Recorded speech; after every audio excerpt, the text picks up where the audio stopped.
it just goes to show you that you don't even have to know the lyrics to just be feeling that song. For all I know, he could be saying, just swooning, everything. I'm just like, okay, why swooning and dripping? Yeah. Oh, it says swooning and dripping. Well, not me. I'm assuming other people that are, the target female audience. I mean, to each their own. Yeah. No, hey, I mean, however you slide out your seat is however you slide out your seat. That's it. Oh, man. But speaking of which,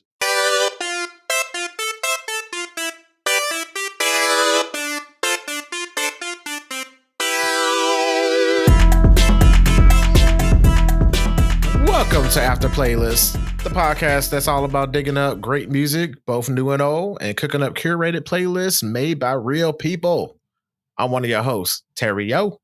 And I am the very real Brennan Lee. That's right. And guess what? We're back, baby! We're back! Oh, man. It's good to be back. Yes, it is. So we both took some time off over the summer to wander around and stumble into some new music on our own independently, and new music, asterisk, meaning new to us, whether it's, maybe an old song, but, it's our first time stumbling into it. And today's episode is all about sharing those discoveries in our latest edition of Recommendation Roundup. At least some of those latest discoveries. Because trust me, I think both of us still have plenty more to share down the road. Oh, yeah.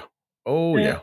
But of course, as always, we love music and talking about it. So we're going to be referring to songs from the playlist throughout this episode. And to ensure that everyone is familiar, I'm going to introduce those songs right now.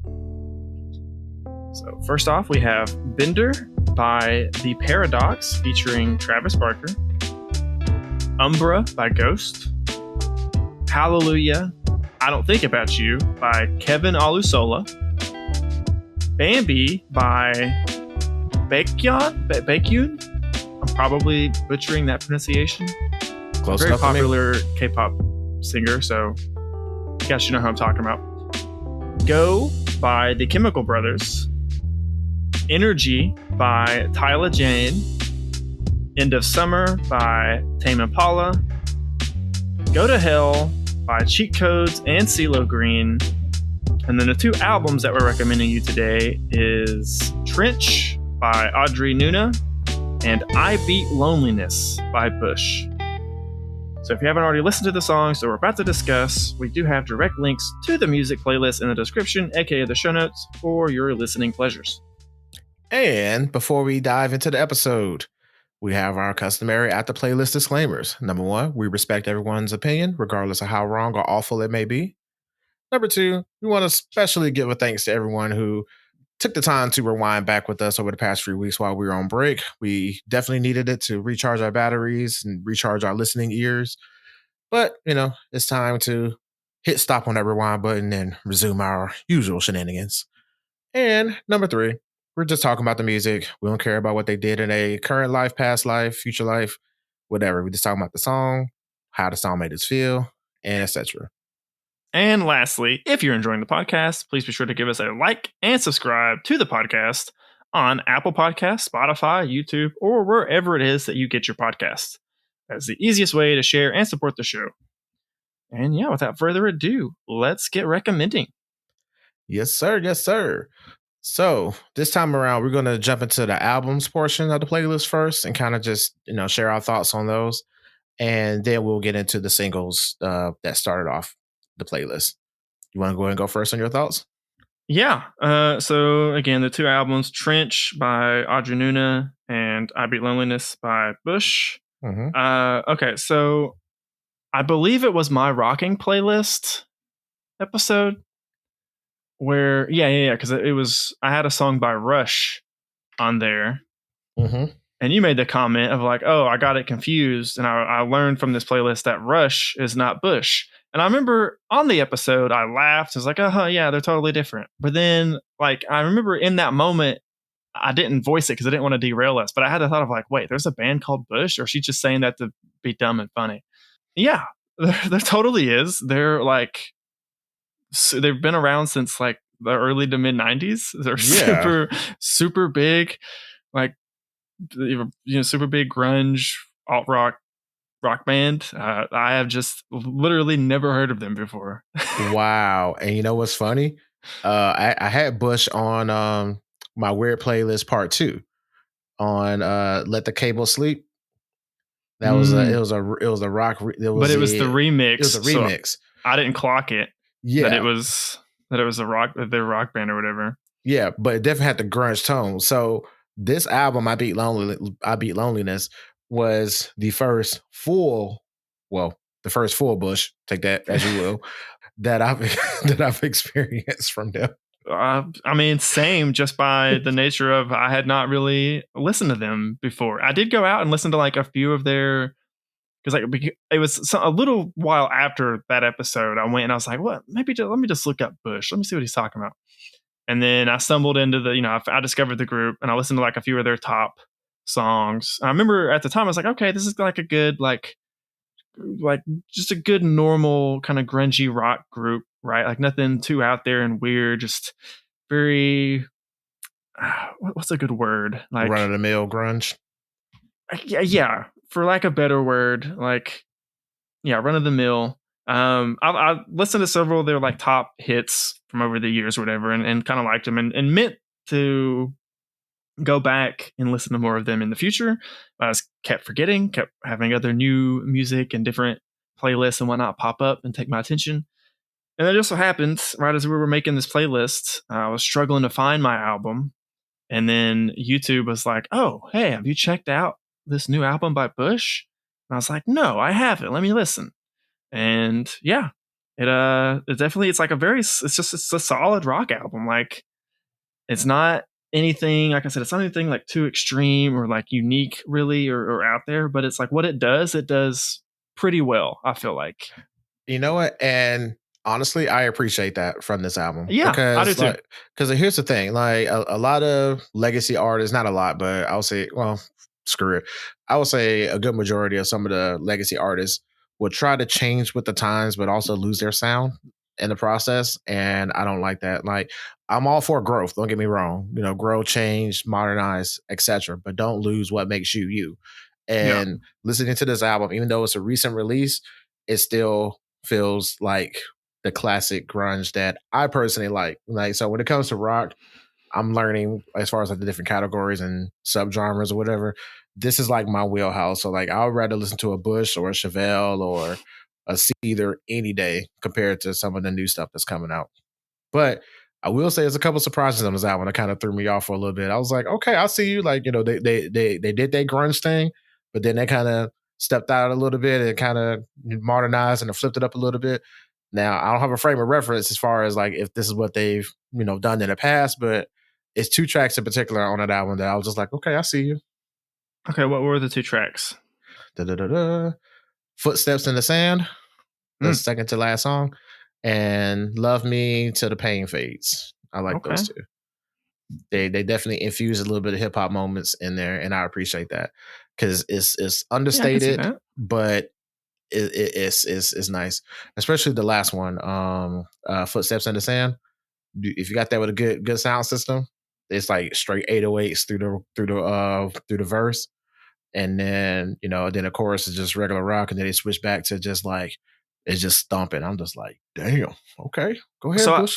I definitely agree with that. I kind of feel like the album starts out fairly strong and kind of gets weaker as it goes, with Footsteps in the Sand being kind of like kind of brings it back to form. And then Rebel with the Cause, I think I was like my least favorite on the album, the final song on the album. But yeah, like the first like 5 or 6 I really like. And then, like I said, it kind of starts to. I wasn't a huge fan of Love Me Till the Pain Fades. Maybe I need to give it a few more listens. I will say, I also, just talking about the albums, I like your album choice a lot more than my album choice for this playlist. Oh, wow. Okay. Yeah. Again, not that, Bush is this album, I Beat Loneliness, is just, it's very good, solid. If you're just wanting to rock out and have some kind of grungy, standard rock sound feel, put this on, you'll get that 100%. But your album, Trench by Audrey Nuna, has so much going for it, I feel like. Yeah. So that was a happy accident. I've never heard of her at all. Me neither until now. She's a relatively new artist. Like I looked her up just a little bit, just because I never heard of her or anything. Yeah, same. And so what had happened was, again, just like you, I was like, oh, I need to find an album pick, and I'm just scrolling through my Spotify, and then I saw the cover art, and I saw that, and I was like, what the fuck is that? And I was like, okay, this is hilarious. Like, it just the artwork alone got me hooked on this artist. I was like, okay, just by this cover, as ridiculous as it is, and if you have not seen the cover art for this particular album, it is her with a grill with a skeleton, and it's an up close fishbowl shot of like the grill in her mouth, like she's about to like give you a kiss. And and you see right up her nose and barely up her eyes, and like her hair is in the background. It is super disturbing. It caught me off guard. I was like, what the hell is this? It's really unique. Super unique. I mean, she did exactly what she needed to do. It definitely caught me off guard. And then I and I was like, okay, this is funny. I had no idea what genre she was or whatever.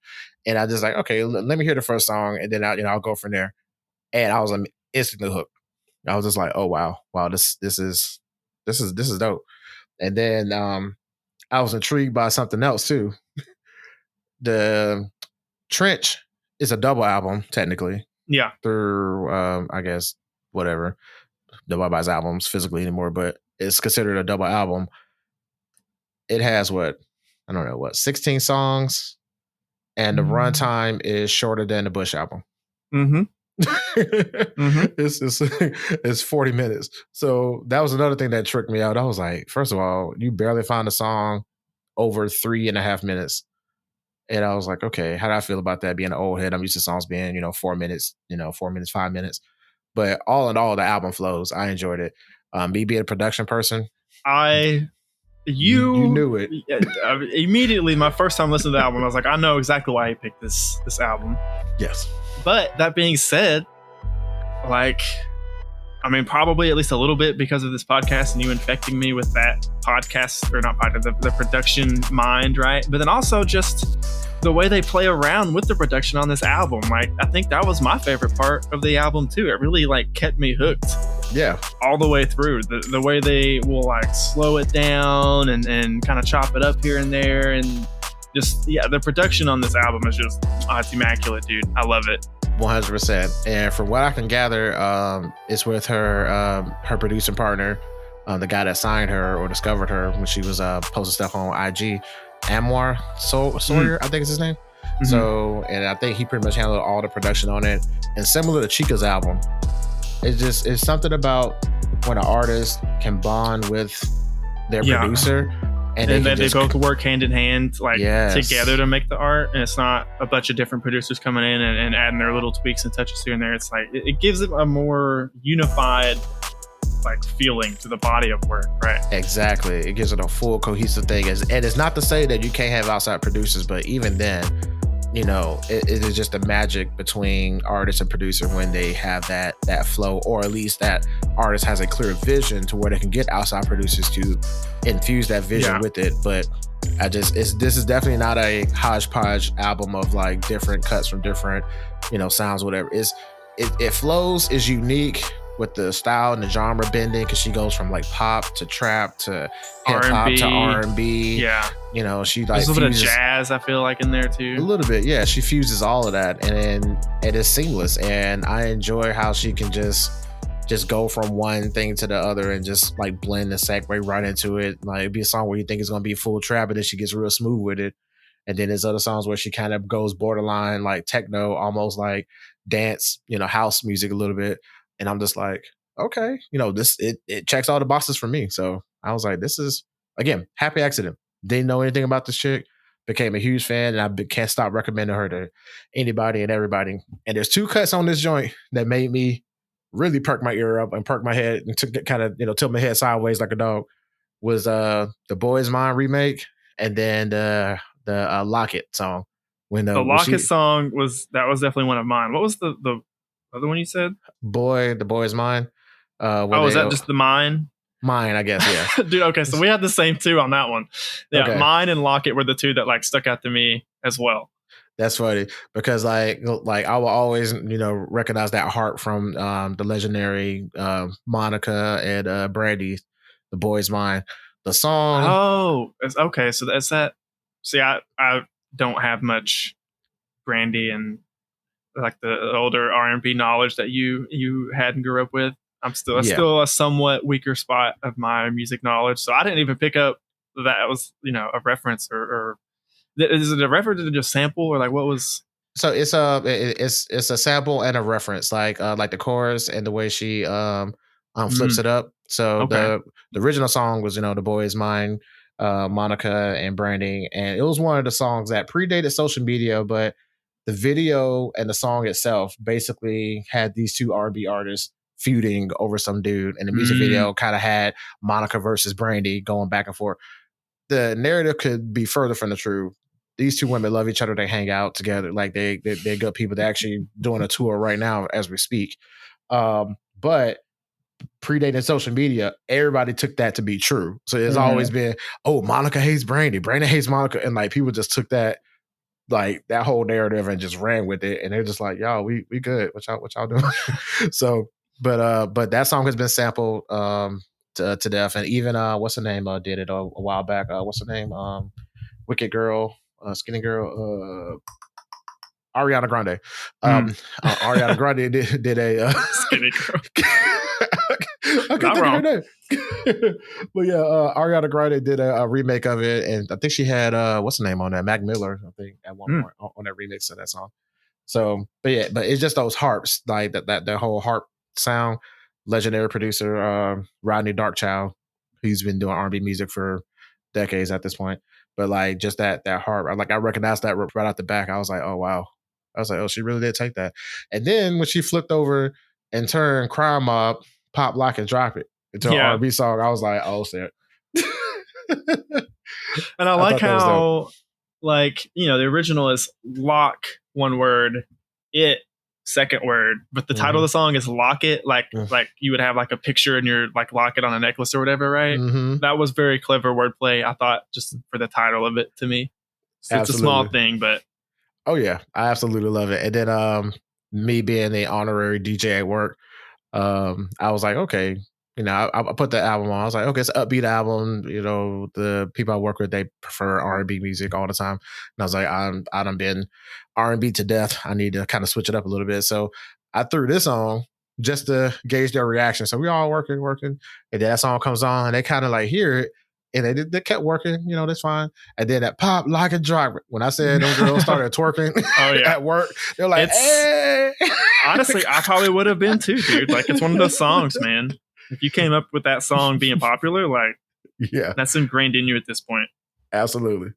I So do yeah, also like just like kind of sort of going back to the just her and the producer just working together for their artistic vision. There's only one song that has a feature even on the whole album with Starving with Tizo Touchdown. There's another artist I've never heard of before this. That's a pretty good, he's a pretty strong feature. I feel like he doesn't like rub me the wrong way or anything. It's pretty good. Yeah. But just, again, to be in the kind of R&B hip hop esque space and then not have a ton of features, being like new artists and trying to like blow up is like also kind of commendable and like speaks to her vision, her and her producer's vision, and trying to stay true to that. Yeah, yeah. And then, this album was only her second album.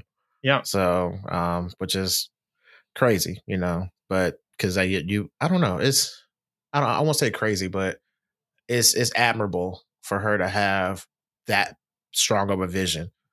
Like I hadn't even gone back to listen to the first album because I've just been hooked on, Trench. Like it's really good. It's really good. So I totally get that. I also have not went back and listened to her first album yet. Yeah, because her first album has Jack Harlow on there, so I'm curious about that collaboration. But I hadn't even bothered even going back to that because I just been stuck. Like so, it's it's a good thing. And then also kind of found out she's actually the singing voice of the popular K-pop Demon K-pop Slayer. Demon, yeah, whatever that is. It just came out. Yeah, so like early this year. Yeah, so she's the singing voice of one of the characters on there.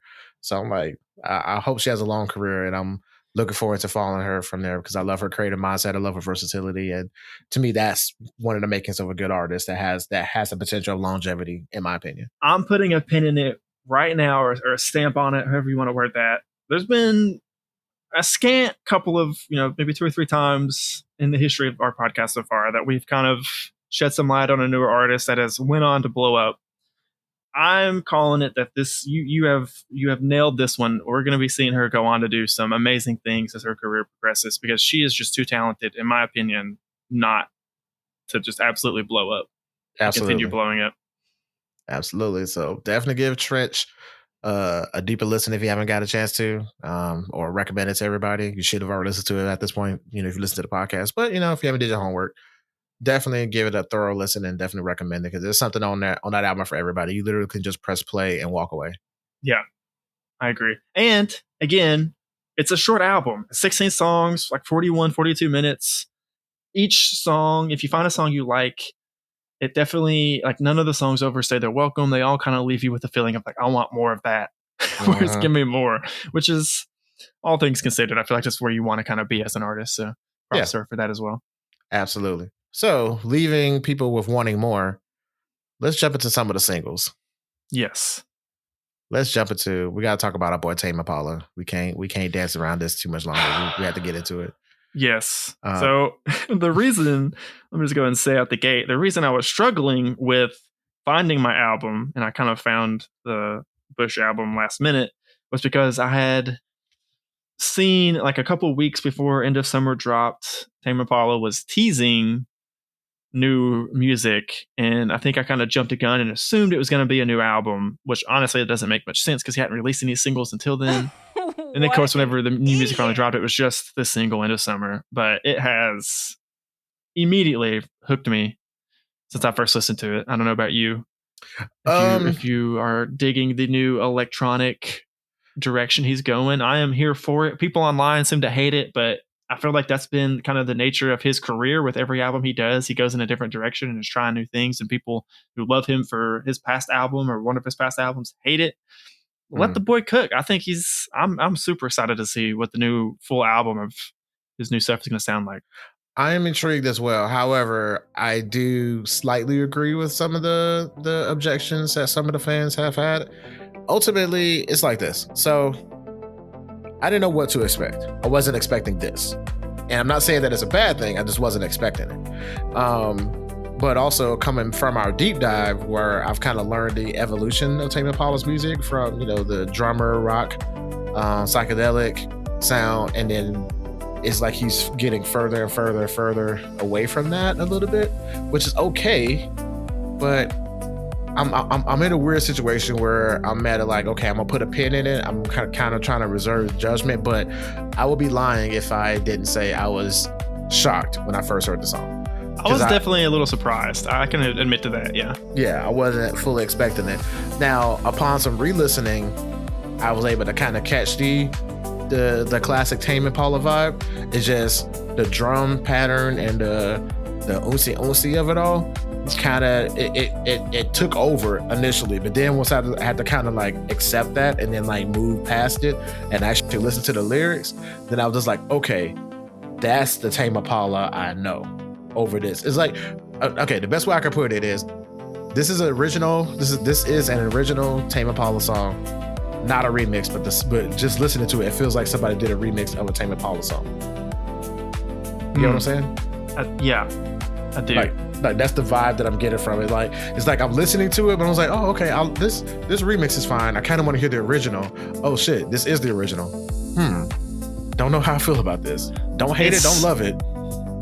If I had to say any complaints about it, you kind of touched it a little bit, like with his history and how he started out with, being a drummer. And I believe I even stated on our deep dive on him that like drums is still a very key part. The drums are kind of lacking in this song a little bit. I think they're like kind of hidden beneath the more uncy-ness,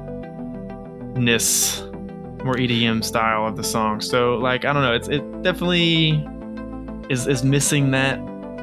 Because to me, like the drumming is like a key part of like Kevin Parker's signature of him doing like really cool drum loops and stuff in his songs and having that be like a strong foundation of any song he makes. And I didn't necessarily feel that was like the case as much on this song, if that makes sense. Yeah, it really does. So to me, I guess the more I'm talking it out and the more I'm reckoning with my feelings with the song, it feels like he just got on the keyboard and just hit play on a preset loop that's like that comes on the keyboard. So most like the old Casio keyboards, they have like a preset drum pattern loop that you kind of can just play around with, and then it just like it just sounds like it's super generic. Like Yeah. it just comes with it, and that's what this beat sounds like. But then like he adds a little bit onto it to kind of layer it a little bit. So I won't say that he's phoning it in with this particular record, but it I doesn't. don't think he's capable of phoning it in. Just I don't think from he's what I know capable about him either. as a dude. I mean, fair enough. But at the same time, it's just like when you go from mind mischief to this, it's like there's like a quality drop off a little bit when it comes to the production of it. Lyrically, I see. I'm like once I get to the lyrics, which I will talk about in a second. I was able to kind of regain the Tame Impala ingredient, but as far as the production, it wasn't bad. It has the little thump, like it's layered in a unique way, but it's still kind of like you said, lacking. It's a little generic, in my opinion. Yeah, I mean, it does have the kind of slow down, breakdown, and then like pick back up in like the last third or last quarter of the song or whatever. Which he's definitely done several things like that before, but also Yeah. like I guess somewhat begrudgingly to your point, like you look at something like Let It Happen that really like plays with that idea, and then you look at something like this, and it is a little bit more generic, I guess, of a take on that. But I don't know. I'm definitely, like I said, I'm still excited, but I am curious of like what the full album of work will be like. Exactly. And like if this will end up being like, will this be what I think is one of the best on the album, or will this be one of the weaker ones? And then that will kind of depend on how the rest of it is, right? Exactly, or his placement in the album, because sometimes that also makes a good point. Yeah, especially with him, at least historically, his albums do are a contained full body of work that the placement does have a factor. I feel like so that could be a big part of it as well. For sure. Exactly. But I want to touch on the lyrics though, like in the summer, basically, talking about being in a situation where like you kind of procrastinated a little bit on sharing your feelings for someone, or I guess holding back, and now the end of summer is already here, and now you're like, oh shoot, what do I do? So it kind of reminded me back of a situation in high school, like right after I graduated high school. I had this girl's number, and we were friends throughout all high school. But then I kind of had a crush on her, but I didn't like really say anything. And then I mentioned it to her after high school, like just casually, hey, I kind of had a crush on you, right? And then she was like, now you tell me? I was like, well, I didn't know how to say it back then. I was shy. She was like, okay, well, thank you. I mean, but I appreciate it. But now I'm going to college way over here. So, it's not, it's never going to, it's not going to happen. But, had I known, we could have, the shoulda, coulda, wouldas. And I was just like, ooh, that kind of struck a nerve. I don't know why that song made me think about that, but yeah, that's the feeling. I mean, it definitely relates. Like waiting too long, and like it talks about in the song, like, I've waited this in the summer amount of time. Like, I'm still your friend if you think it's worth it. It just means I'll see you when I see you. Like, he kind of is like, all right, I waited too long, and like the moment has passed, but I'm gonna say kind of like in your exact story. Yeah, I'm gonna let you know anyways, and then like we can go from there. No pressure. It's relatable. Yeah. I think a lot of people, especially like in your youth, due to confidence or just timing of different what different factors could play into that. You kind of keep an attraction to yourself, and then later find out like, oh, we could have at least gave it a shot, man. Yeah, because I've been there too. I have a couple of similar stories to what you just said, where it's like you find out. I actually saw a tweet just like this past week that was like, I wish that whenever you turn 35, you just got a list of every single person who was attracted to you in your 20s and like your young adulthood. And I was like, that would be fun, but also could be super debilitatingly depressing depending on what the list looks like. I mean, and how many options and like opportunities rather that you missed due to your own, whatever your hang up or whatever the timing may have been or whatever. Yeah, I'm still like that would be curious to have that list. I would definitely look at it if someone offered me that. Don't get me wrong, but depending on the outcome of the list, you probably would end up playing a song like Hallelujah. Yes. I don't think about you, but good old Kevin from formerly Pentatonics. Oh, is that where he's from? Mm-hmm. Okay. Yep. So I recognize him, and I was like, "Oh, okay." I didn't know Kevin got some solo stuff on, solo material out now. So okay, cool. Random find. Yeah, I was like, okay, well, let me hear the song. Hallelujah. I was like, oh no, what's happening? He's like, I used to think it was the thing. Hallelujah. I was like, okay, yep. Add to the playlist. I was then I was right there with you on that my first listen. And then whenever it comes in, I hadn't really looked at the song title. I just saw Hallelujah. Yeah. That's all I really like clocked at first. And then it was like, Hallelujah. I don't think about you. I was like, oh, it's that type of song. Okay. Yeah. But my favorite part was he was like, now all I'm singing is Hallelujah. Yeah. I just love that little subtle pause and Hallelujah. It was like Hallelujah. Yeah. Yeah. Hallelujah. Hallelujah. Hallelujah. I don't think about you. I was like, yo. Whew. Yeah, also super relatable for me. Relatable. Because oh my god, there's a few people I'm like, oh man, who you telling? This song made me think about him, and for that, I almost wanted to not like it, but it's such a good song. Yeah, because I was sitting thinking about this song, and I was just like, hey, who else I felt about that? I forgot about kind of like your tweet. I wonder if I should have like a list of all the people I have deleted from my memory or from my life in general. And be like, oh yeah, I forgot about this person. Oh yeah, I forgot about them too. Like I just move on. Like I'm the kind of person that like when I'm done with you, I'm done. Like there is no hard feelings because there is no feelings. I don't. It definitely don't exist anymore. And I think it's just because we have a Tame Impala on here, but it definitely is like in the same vein of now you're on the list of people I don't think about anymore. But Tame Impala from his Occurrence B-sides. I was thinking about that song a lot every time I listen to this. Like, oh, that is like these are like two peas in a pod. It's like thematically, at least. Yes.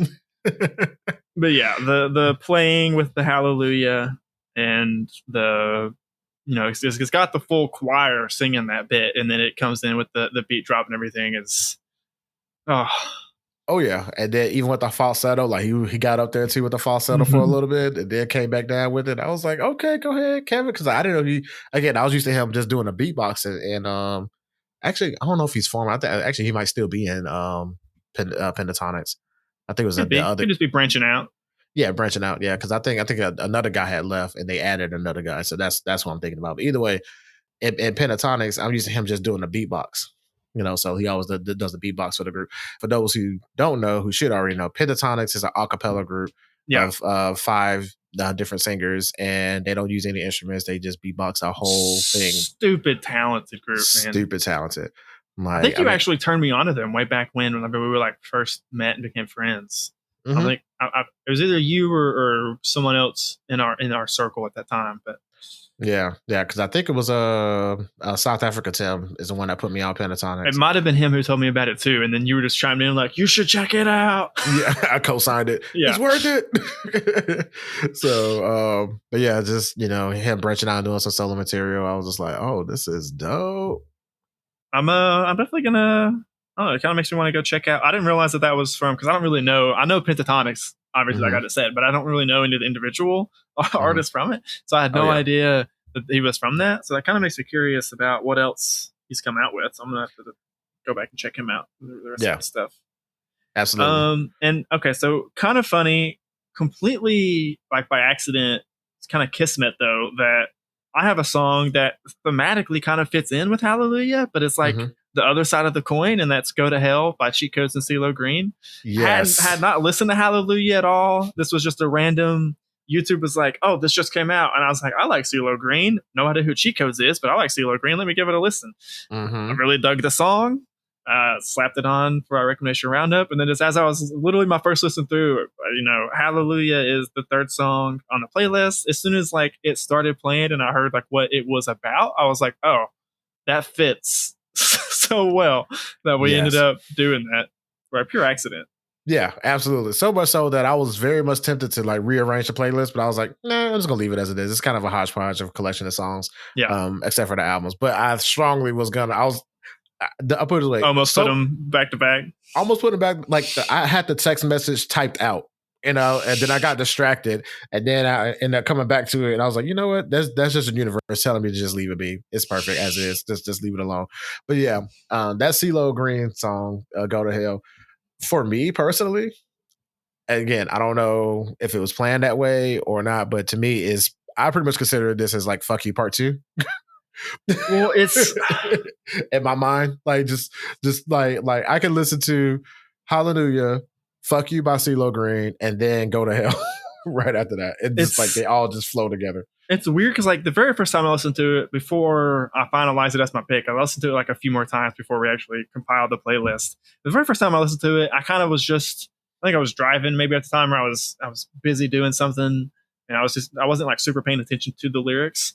And I just was I remember I first like really paid attention to just the chorus where it's like, go to hell because heaven isn't good enough for you. And I was like, well, that's kind of like a weird backwards compliment type way, right? Like heaven's not good enough for you, so go to hell. And at first I just kind of took that at face value, right? And then after like a couple more listens, I was like, no, wait a minute. That is not, I think he wants it to, like, for people who are having dumb moments like I was, maybe you think it's a compliment, but yeah, definitely not. Yeah, 100%. I mean, I love it. I enjoy that cut. I mean, again, we're talking about strictly the music, not the artist's life or castable issues or whatever. But to me, musically, CeeLo can do no wrong, in my opinion. Just I just love everything he touches. Like he just guy is amazing, talented. Just staying on theme, he has the voice of an angel. Yes. I full-heartedly agree with that. Yes. Speaking of angels and whatnot, let's slide over to another. I guess you could consider them an angel, depending on how you look at it. Ghost. Umbra. Okay. There's some religious symbolism. Iconography. That's more like a physical thing. I guess symbolism is the best thing, right? There's religious tones in their music a lot of times. Yeah. I was talking about just the actual Ghost in general, not the actual band. But we're talking about the band Ghost this time around. Yes. Umbra. So again, this was another happy accident, so to speak. So we had Ghost, not this album, not the album that this song came from, but the previous album we had Ghost featured on recommendation roundup way back when. And then I realized they came out with a new album since then. So I was like, cool, let me go check out Ghost again. And I listened to the album, and the album was okay. It wasn't bad. It wasn't great. It wasn't a lot of standout songs until I got to this one. And if I'm not mistaken, I think this was like almost like the second to last song on the album, I think. And I got to this song, I was like, holy shit, they went off on this one. So before I go on my diatribe, because you already know I love it because it's super guitar heavy. And correct me if I'm wrong, but there's also like a piano or like a keyboard or something, or like an organ almost. Bro, there is a guitar and organ solo going back and forth like at the end of the song, and that shit goes so hard. I was like, is this motherfucker on a pipe organ shredding on a pipe organ, and the dude with the guitar is like they're going back and forth together. And the guitar is like, it has the effects board, whatever he's using for that. It's just the whole song is a great, phenomenal rock song, but like, oh man, that bit in particular is when I was like, okay, I love this song now because of that bit. Yes, I have never seen it. I have never heard anybody shred on an organ like that, let alone go toe to toe with a guitar. That was the reason I had to ask you, like, was that, I wasn't 100% sure if that was like a second guitar with just like a weird like organ like effect pedal or something on, or like what? Mhm. But I guess it was an organ. I mean, to me, that's what it sounds like to me. Correct me if I'm wrong, but to me, it sure as hell sounds like a pipe organ to me, going toe to toe with Because the shredding on guitar. it is the right way to put it. It was Man, something. it was so good. Oh my god! And I immediately thought of you when it got to that part. Good. I was like, I liked it, and I was like, oh yeah, Brandon's gonna love the hell out of this. I shit. did. And there was a few times there. listening to it, I would literally just rewind back to the beginning of the solo and just listen to the solo again like a few times back to back. Because like, here's the thing, it hurts me so much. I'm just like, as soon as the like I'm processing what just shredded right before me, and then the song cuts off. I'm like, no, go back. I got to hear that again. And it's so subtle too, because the drums like it's just, oh man, it's so good. Like I halfway want to like listen to it right now while we're doing this podcast. Like it's so good. I freaking love it. It's so awesome. The song itself is fine. I didn't really look at the lyrics or don't even fully understand the lyrics of the song, but I looked at them, but I'm in the same boat. Like I said, it's got some religious themes, symbolism, and whatnot to talk about, but I don't know 100% what they're talking about. Yeah. But Ghost, I don't know, man. I feel like, because I've really not heard of them outside of like you talking about them, and like I think it's popped up a few times on like my recommended music, like since we have had them on our different playlists and whatnot. But I feel like they're, I don't know, maybe somewhat underrated, and I feel like, I mean, I could be wrong in that. I beg to differ. They were actually in town recently, and I was mad I did not get a chance to go see them. They were actually here not too long ago, probably at the time of this recording, probably about like a month ago. I don't think that refutes what I'm saying, though. That they're underrated, and just on a global scale. Like I feel like they're so talented and they're so good that if they were in a different era, if they had come out in like the 80s or 90s, whenever music was less fractured, I guess, for lack of a better word, they would be like a worldwide phenomenon. I feel like they have the chops, I think. I don't know. I'm a little conflicted on this one, because I agree with you, but at the same time, though, I feel like maybe they're just bigger outside of our bubble. Because I'm just looking at the Spotify plays, and there is all of the songs on this album in particular. There's no song that has been played less than 5 million times. So okay, that is pretty significant, especially in today's, again, like fractured, disparate music world. Yeah. So I don't know. It might just be that I know it's definitely out of my bubble, because I didn't know anything about Ghost until accidentally the algorithm got me on that one, and then made me a fan. And again, excuse me. Again, if they were in town, had I been made more aware that they were in town, or remembered that they were in town and had the money and could take time off of work, I definitely would have went to the show. But I had a lot of obstacles blocking me from going. But yeah, it was just the fact that they were in town. I was like, oh shoot, I definitely gotta check them out. But yeah, I'm just, again, even if you don't like Ghost as a band, or for whatever reason, we supposed to respect your opinion, but your opinion is wrong. Yeah, it's wrong. But you definitely, they're a great rock band. Definitely a great rock band, and a great rock band in the sense that they actually rock, and a lot of their songs, they play the instruments and they actually do rock out, and they show their skill set beyond singing. So as a band, like, you got to give credit. Mega talented. That. Yeah, absolutely. You got to give them credit for that. So go check them out. Speaking of go, see what I did there? Yes, that was a very nice segue, sir. Let's talk about the Chemical Brothers. Go. So this was my first pick. I've been wanting to share this song with you for a while, and you are familiar with this song, whether you realize it or not. So here's the thing. I intentionally held off doing research on this. I think I've heard of the Chemical Brothers somewhere in my zeitgeist before. They're another group that they've been around like Bush since early to mid 90s. Okay. I also was not really familiar with them before finding this song, to be fair. But they've actually won like Grammys and stuff. So they're like, and they're a British EDM duo. So it's honestly surprising that you don't already know and love them, but maybe this is the start of that journey for you. Well, okay. So I feel like I've had some songs by them, or I may have heard a remix by Hybrid or whatever through them in my EDM launching era. Now, before we get too deep into the song, like, there's no crediting in the song, and I didn't do any credit research. Is that Q-Tip in this song? Because it sounds like Q-Tip. Like I Uh, don't know if the rapper in the song is actually a member of the Chemical Brothers doing the vocals I'm in that, pretty sure or it's is that the just rapper? them, as far as I know. Okay, because it sounds like Q-Tip, the rapper Q-Tip. So, and I I'm don't not know how super old familiar or with the rapper Q-Tip, to be fair. he was on. He's the guy that was on. If we think back to is Electro Swing the thing, the song with Fergie. Hmm. Q-Tip was on Yeah, that yeah, song. yeah. Okay, okay. I mean, according to YouTube, performed by the Chemical Brothers, produced by the Chemical Brothers. Unless his name is Kamal Fareed, his real name. He's maybe have a writing credit, but Oh, it does. Okay, it did come up. Yeah, it's Go featuring Q-Tip. oh, is it? Why Yeah, is it not listed anywhere though? I'm wondering why, but yeah, that's what it says. The song, according to Wikipedia, the song has uncredited vocals from American rapper Q-Tip. I wonder why it's uncredited. I would have never known if you hadn't brought that up. Oh yeah, and Kamal Fareed. Yeah, that's Q-Tip's real name. Oh, okay, okay. So okay, well there you go. He Yeah. also has a writing credit. Yep. So I Yep. guess I guess he wrote a lot of the lyrics. Yeah. Okay. Cool. So okay, All right. well where I found this song and how I know for a fact you've heard at least a snippet of it is the first episode of season 3 Invincible when he's doing his training montage. This is the Mm-hmm. song that's playing.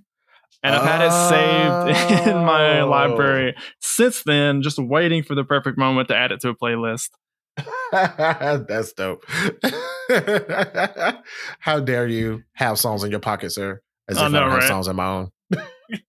But yeah, that's dope. Yeah, that this song just came on and just the energy is just there. Like it's just you can't play this song and not want to go and like Yeah, move. Like if you're sitting still and this song is playing, something is wrong with you. it's Like got even great like energy for sure. yes, it has so much energy. Like this is like a great workout song. It's a great power walk song. Like if you're going for a run or anything that requires like a little amp up or whatever, like you just need that. And yeah, definitely that. So yeah, I didn't realize. You know, the crazy part is this song is what a decade old and it still sounds current, Yeah, it does. which is wild. Well, it's funny because like the snippet that they do for his training montage is the part where it's like, uh, where it's like grip the moment like you're gripping the earth, feel the weight and you feel in the girth. And because I'm a child on the inside still, anytime I hear girth, it just makes me chuckle. And Right. that combined with it actually sounding good, I was like, okay, let me look up what song this is. I literally remember like playing back that bit of the episode a couple times and like letting like Google Music tell me what song it was. Mm-hmm. R.I.P. Google Music. I miss Google Music. Anyway, that's a whole other tangent. But yeah, that song is amazing, man. That's chef's kiss, like perfect EDM kind of song. And the Yep. thing is, like for me, like there's different levels of EDM, and to me, this is good energy EDM. It's not unsi EDM. It's just good energy EDM. Yeah. And that makes a difference, like to some people. They obviously, the title of the song and what the lyrics are, like it seems like they set out to make a song that makes you want to get up and go. And man, did they accomplish that. Absolutely. Go Chemical Brothers. Go listen to it. Highly recommend Go it. listen to it. Yes. And maybe you'll enjoy it more if while you're listening to it, you decide to go on a bender. Yeah. Okay, let me not encourage people to go on benders. Let me walk that back a little bit. No. He said it. Take a bender. Sometimes in life, you do need a bender. Screw it. Go on a bender. This one, that's another. You start the playlist strong with this song, sir. I will say this is your first pick out the gate. Interesting Yes. to note because I noticed because I pretty much just listened to this on Spotify, which is Mm-hmm. rare for me. So yeah, I was listening on Spotify. They always have like pictures of the artist or group or whatever, and I noticed I was like, huh, this is a like full on punk rock song, Mm-hmm. and it's a picture of 4 like black dudes down here Mm-hmm. for the band. That's interesting. You don't see that a lot in this space necessarily. Exactly. And I And feel that, like is that the reason of the name The Paradox? Maybe. actually, I mean, that does fit. I didn't do the research on that. But they were taking over like my social media for a minute because like everybody was like, yo, Travis Barker like teamed up with this all black punk rock band. And I was like, huh? I mean, I've heard, obviously, black people do rock music, whatever, all the Yeah. time, but definitely like like the full, like the punk sound of it all, like that's what got me like hooked on it, because I was just like, ooh, all right, I'm gonna tread lightly, but I'm just gonna kind of say it. Like sometimes we enter spaces of different genres, but we bring over our, for lack of better words, native genres into that genre a little bit. So like, for example, what's the name? Backwards. You know, when you think about that band, like they're super metal and everything, but they, you know, fuse They it also with have hip-hop. rapping segments and stuff. Exactly. Yeah. Whereas or this, like spoken word type. But yeah, but this like is straight up punk, pop punk type. Yeah, and I want to give a shout out to friend of the podcast, Jake, for the ska episode that allowed my ear to accept punk music a little bit more and tolerate, because normally I would have been like nails on the chalkboard, but I was able to kind of just like listen to it and embrace it for what it was. And then again, the social media, you know, part of it, I was like, oh wow, this is dope. And just seeing the representation of it all, to me, that warmed my heart, and the reception of it, because like it's a lot of people, lovely to see. Yeah, it's great to see. I mean, because again, like they're just, you know, they're not doing no overkill. They're not trying to assimilate. You can just tell, like, this is what they love. They just, the music should not have dumb boundaries. Like, I mean, really, no thing should have dumb boundaries. Like the color of your skin determines one or the other. But like music, especially, is so just should be a tool of connecting people and bringing people together and sharing joy and connecting emotionally on different levels. And yeah, just to see that, it's you know, brings a tear of happiness to your eye a little bit, right? Just like it does. And I'm gonna share a little personal story that that also warmed my heart recently as well. So at work, I was doing a exercise where I was training with another side of my department that I don't typically work in. So I went into that department. You know, they're my coworkers. We see each other all the time, but we never actually worked together. But it was a whole cross training thing situation. Anyway, long story short, I ended up cross training with this guy, and he was their DJ more or less on that side of the hall. So I was like, cool, you know, I listen to everything you play. You play what you want to play, whatever. I'm all, you know, whatever. So he, you know, he's a older black gentleman, and you know, he was playing songs, and then, you know, a couple other people left the room, and it was just he and I. And then he just threw on some, like, a brand new Chevelle song, which, by the way, Chevelle does have a new album coming out at the time of this recording. Hopefully it's good. I'm excited for it. We shall see. But he put on Chevelle record. And then, like, so I'm just listening. I was like, hold up, is that Chevelle? And again, this was an older black gentleman. And he looked at me, he was like, you know Chevelle? I was like, yeah, I saw them perform. They're amazing. And like, just the camaraderie of us seeing each other, and like him being like, I finally have somebody else that understands like my love for rock music. So then we went down a rabbit hole. Like I played some of the songs that we've already done. I played Falling in Reverse with Tech Nine, and he was like, whoa, this shit goes so hard. Like we would start bonding like immediately over that. And ever since then, like we've just been music buddies. So he's been sending me different songs and such. To be fair, I actually had one of his songs as a recommendation on this recommendation roundup, but then the pipe organ shred solo I had to bump him off of that. I'm sorry, but like, so his recommendation may come back. Spoiler alert. But again, it's like bands like The Paradox being co-signed by legendary drummer Travis Barker. You know, it shouldn't be necessary, but still, it's nice to have that co-sign and have that seal of approval to it. You know, to hopefully be embraced by a culture or a subculture or a genre that typically does not have people that look like you in it. They don't even have a full album yet either, right? And am I mistaken? So. I was trying to find like, what I want to listen to this guy's album, and it's just like a bunch of singles they've released so far, as far as I can tell. They've really they literally started releasing music last year in 2024.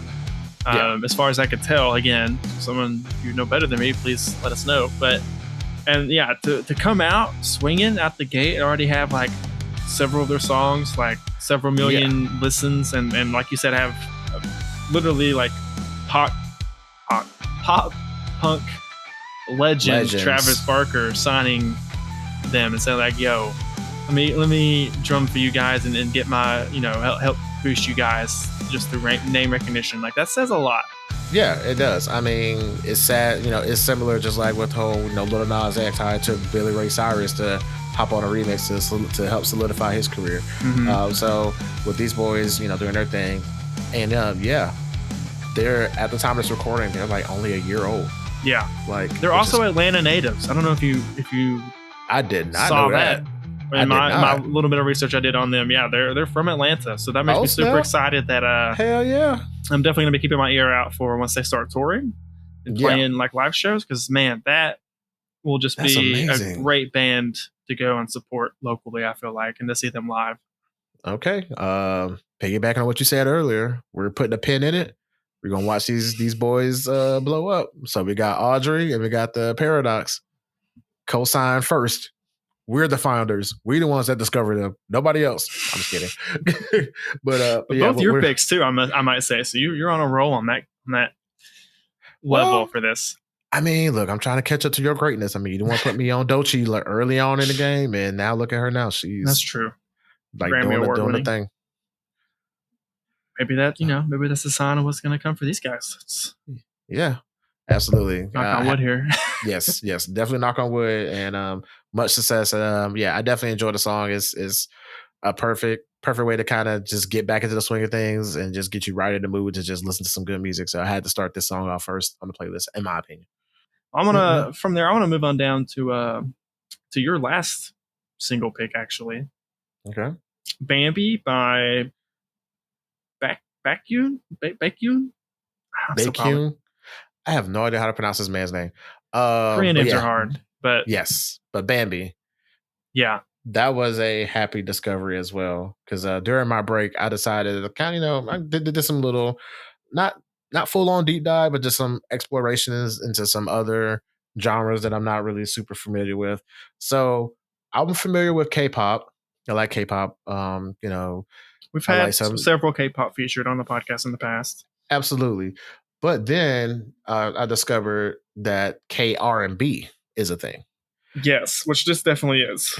Yes. Well, he's from a K-pop group, but then his solo work seems to be more R&B, or at least I kind of went and listened to a few of the songs from the album that this song is from.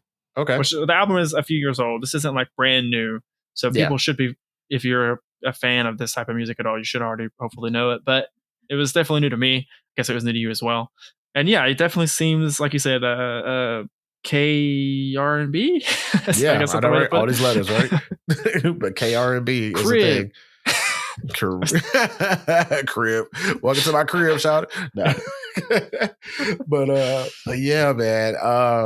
I was just listening to like the algorithm just let it, hey, listen to K-R&B. I was like, sure. I put on this station, and I was just cleaning it up. I had the music on in the background. I kind of got to saved a couple of songs from there, but this one in particular, I listened to the beginning of it. I was like, okay, this definitely gives me, R&B-ish vibes. And then he started singing. I was like, oh shit. And then, his singing voices. Oh, yeah, definitely one of those sing you out your clothes kind of singers. And definitely, like, I was just, vibing to the song, and then I heard the little runs, and he hit some high notes. Again, he is speaking majority Korean. Every now and there's a few English words in there. I don't know what he's talking about in the song, beyond comparing a girl to Bambi or calling a girl Bambi, whatever that means in this context. I don't know, but I'm here for it. 100%. But when he hit that high note at that bridge and then harmonized at the end, I was like, yo, I had to run it back. I kept playing back this song so many times. It was so good. I was like, and that's the thing. I love a good singer, and I'm not totally against autotune. Autotune is fine when necessary, when used in moderation. You can definitely use it artistically, right? But yeah, it's oftentimes abused. It is abused to a pulp by some people, where they are completely unrecognizable without the autotune, and therefore there's sometimes even like the song itself, like the lyrics themselves are unrecognizable because the autotune is turned up so high. It's like it's like I can't even understand what words are coming out of your mouth because of the autotune, dude. Like, crank it down a little bit. Exactly, but with Bambi, that is not the case. It is not the case. He needs nothing. It's just pure vocal harmonization, soul. Definitely put the soul in the career. And it was just, man. I don't know if you realize the pun you just made. Oh yeah, 100%. Okay. So, but you know more about him than I did. I couldn't even get past the song to do more research on him. So I didn't know he was a member of a K-pop band, which I mean, it fits. I mean, I can imagine that because they all seem to kind of start that way and then eventually, do their own things. But such a good song. Well, he was the lead vocalist of EXO. Apparently, that was like a super. They were known as the Avengers and all sorts of K-pop, according to Spotify. I literally just was reading the Spotify blurb. Oh, that's where I got most of that from, to be honest. But yeah, he literally has the name apparently King of Vocals in K-pop, which tracks. That tracks. Totally makes sense that he would go on to have his own like solo career and kind of break away from the group setting and let himself kind of get the spotlight a little bit more. Because again, he is talented enough to deserve that and more. I mean, from everything you tell me, he sounds like the male Korean version of Beyonce. Kind of just, just steps away from the group and like blows up. So, no, obviously, I'm not. Most of the K-pop stuff I've listened to is more female centered. Yeah, hasn't really necessarily been on purpose. Just obviously, most of what I've discovered and like I've listened to at least repeatedly has been kind of in that vein. Yeah. So I haven't listened to like a lot of like male K-pop groups. Yeah. I mean, shout out to Big Bang. Like they're one of the first bands that first male K-pop bands that I got into. Thanks to a YouTube video that put me on about K-pop because I didn't know anything about it. But at the time. But yeah. I'm just I just like how R&B this K-pop or K-R&B singer sounds. And it just goes to show you that you don't even have to know the lyrics to just be feeling that song. For all I know, he could be saying just swooning, everything. I'm just like, okay, why? Swooning and dripping. Yeah. Oh, it says swooning and dripping. Well, not me. I'm assuming other people that are, the target female audience. I mean, to each their own. Yeah. Hey, I mean, however you slide out your seat is however you slide out your seat. That's it. Oh, man. But speaking of which, let's segue to the last song of your picks, Energy. I think the last song overall, right? Yeah. So let's close out with some good energy. So I am not okay. How can I say this? No offense to you, but I am shocked that this pick came from you. Wow. I'm also, dude, whenever I first found out, I've been sitting on this song again for like since sometime last year. I've had this song in my likes. I don't know, like it definitely has like kind of some colors of like a female, like empowering, like mindset type song, right? But it speaks to me on like a very deep level for some reason. I don't know what it is. Just I guess it is kind of universal, the idea of just like getting your energy right and just focusing on you and accepting yourself and trying your best to just accept the good things that happen to you and just riding that energy. And I've just been sitting on it for a long time. I will also say I kind of had a feeling you might feel that exact way whenever I put it on here. I was like, this is not a typical Brandon Lee pick for our playlist. Not at all. I was shocked. At first, I was like, okay, maybe he picked the wrong song. And then I like accidentally typed in the wrong song and accidentally added it on there. And I was like, oh, no, this is his pick. And then I listened to it and I'm just like, oh, this... Yeah. Again, I actually like the song. I love the messaging in the song. I just stereotypically I was not expecting that coming from you. But at the same time, well, there is one little. I literally just found this out like today before the recording when I was like, oh, I haven't actually looked up Tyla Jane like at all. I don't really know anything about it. Let me look her up. She's an Australian musician. So again, you and your European British EDM, me and my Australians, all thing Australian, any type of Australian artist music is apparently that's whatever music our Australians are making. That's like right up my alley, man. I don't know what it is. Oh yeah, it's something to speak to us. I mean, if look. Both of us just need to get our passports ready, apparently. I know, right? Because clearly we don't belong in the US of A. We need to go to our respective countries. it just like just walk around with our headphones on and microphones, just record all the sounds. Like this is our native habitat.